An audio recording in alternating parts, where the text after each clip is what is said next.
Tom. All right, so we're here working on my buddy Jim's Camaro, his drag car. And what we're gonna do is put a beadlock rim on it.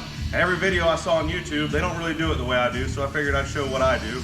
Mainly for two reasons. Maybe you might learn something and then it'll remind me how to do it when I do it again in a year or two.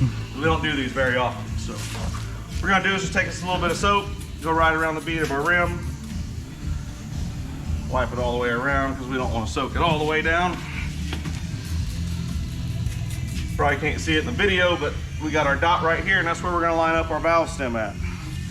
And Jim likes to line it up with his MT so he can find it in the dark at the racetrack. So that's what we're gonna do. First, what you want to do is make sure your bead goes into your well right here. That way you can stretch it around. Otherwise, you're going to be fighting yourself and not going anywhere. And once you get her down in there, it ain't got to be too far. Some people do is they'll come around an edge right here with their pry bars, but we don't want to mess up that edge. It's aluminum wheel. Two regular pry bars. These just happen to come from Harbor Freight, Pittsburgh pry bars, so nothing special. We're just going to start working one side in.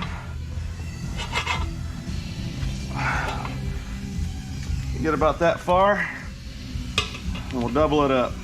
I'm not prying very hard, and this will just slip right in. Just like that. The next side is really easy because the well is real close to the top side, see?